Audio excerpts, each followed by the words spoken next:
Olá, tudo bem? Seja bem-vindo a mais um encontro nosso no 7 a 7. Hoje nós vamos iniciar uma nova série. Na semana passada nós encerramos um tempo de convívio considerável. Foram 200 encontros, 200 transmissões diárias de segunda a sábado, trazendo reflexões básicas da fé cristã sobre diversos temas. A partir de hoje nós vamos iniciar um novo período, em que vamos cobrir algumas reflexões básicas da fé cristã, seguindo o breve catecismo de Westminster. Serão, pela graça de Deus, 107 encontros, portanto, quase 4 meses. Tivemos um período anterior, um pouco mais de 6 meses, em que refletimos 7 meses, na verdade, sobre temas diversos da vida cristã. Agora nós vamos seguir uma reflexão mais sistemática. Eu espero, pela graça do Senhor, a cada dia nos debruçarmos e refletirmos sobre uma pergunta do catecismo. Hoje nós começamos com aquela primeira, aquela que todo presbiteriano praticamente tem de memória, não é? É verdade que no passado muitas das nossas crianças memorizaram todo o catecismo. Eu não tive este privilégio, mas reconheço que, como presbiteriano, sai quase que automática a resposta à pergunta: qual é o fim principal do homem? A resposta que o catecismo nos apresenta da teologia bíblica resumida é: o fim principal do homem é glorificar a Deus e gozá-lo para sempre. O que isso significa? Primeiro analisemos esta questão. Quando o catecismo pergunta qual é o fim principal do homem, está falando qual é a razão mais profunda de sua existência. Nós existimos para quê? Esta é uma pergunta existencialista, é uma pergunta de filosofia de sentido da vida. Certamente algo necessário em uma geração que tem perdido o propósito para a própria existência e a reflexão para a sua própria existência. E eu penso que o catecismo nos resume de uma maneira muito boa esta reflexão, que nos dá sentido para a vida ao colocar um sentido duplo, combinado. John Piper, um conhecido autor evangélico batista de linha soteriológica calvinista, diz: glorificar a Deus em gozá-lo para sempre, ao defender a tese que é precisamente ao encontrarmos prazer em Deus que nós melhor o glorificamos. Entretanto, a manutenção desta resposta dupla mantém em equilíbrio dois aspectos importantes da nossa vocação existencial humana mais profunda. A primeira delas é o propósito da razão da nossa existência como seres criados por Deus, criados à sua imagem e semelhança. Nós fomos criados para manifestar a glória de Deus.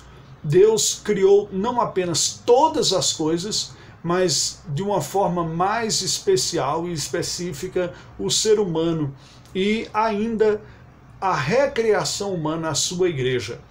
Na carta aos Romanos, naquele período de transição da parte teológica para a parte prática, em Romanos 11:36 nós lemos: porque dele e por meio dele e para ele são todas as coisas. A ele, pois, a glória eternamente. Amém. Portanto, Deus criou absolutamente tudo que existe para a sua glória.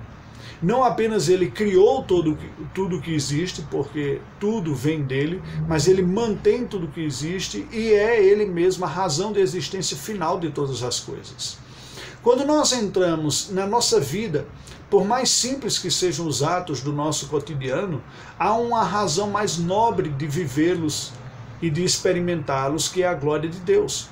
Quando Paulo escreve aos Coríntios, na sua primeira carta, capítulo de número 10, versículo 31, ele diz: portanto, quer comais, quer bebais, ou façais outra coisa qualquer, fazei tudo para a glória de Deus. Desde os atos simples da vida, ou tudo mais, nós devemos fazer para a glória de Deus. Nós somos feituras de Deus, diz o salmista, criados em Cristo Jesus para as boas obras, nos diz a Pedro escrevendo a sua carta, e o Senhor Jesus diz também que nós devemos viver para a sua glória. Agora veja, esta existência chamada para a glória de Deus não pode ser encarada como uma espécie de objetivo estoico, em que fazemos com muito esforço ou baseado em uma autodeterminação muito grande. Há uma razão interna de vivermos para a glória de Deus, há uma razão interna e de satisfação em vivermos assim, que é o prazer no Senhor. O salmista nos diz no Salmo 73, versículos de 24 a 26, o seguinte: Tu me guias com o teu conselho e depois me recebes na glória. Quem mais tenho eu no céu? Não há outro em que eu me comprazo na terra. Ainda que a minha carne e o meu coração desfalecem, Deus é a fortaleza do meu coração e a minha herança para sempre. Que tenho mais eu no céu? Que bem maior eu tenho na terra? Não há outro em que eu tenha prazer, diz. O Senhor é o meu prazer. O Senhor é a fortaleza no meu coração. O Senhor é a minha herança para sempre. Alegrai-vos no Senhor, diz o apóstolo Paulo, escrevendo aos Filipenses. Outra vez vos digo, alegrai-vos. E o Senhor Jesus, ao orar pela sua igreja, na oração sacerdotal, registrada em João 17, versículos 22 e 24, nos diz: Eu lhes tenho transmitido a glória que me tens dado, para que sejam um como nós o somos. Pai, a minha vontade é que onde eu estou, estejam também comigo os que me deste, para que vejam a minha glória que me conferiste, porque me amaste antes da fundação do mundo. Conhecer a Deus, viver para a sua glória, ter comunhão com Ele, é esta maneira que a Bíblia resume a razão principal do homem.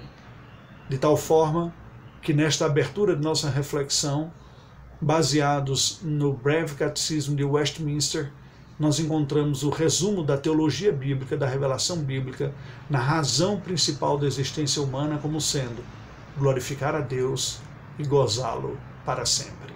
Oremos ao Senhor. Ó Deus bendito, dá-nos a graça de te conhecer por intermédio do teu Filho Jesus e pelo poder do teu Espírito vivermos para a tua glória, desfrutarmos desta comunhão contigo e encontrarmos no Senhor a razão mais profunda da nossa vida, o prazer maior de nossa alma. Oramos em nome de Jesus. Amém. Aguardo você amanhã.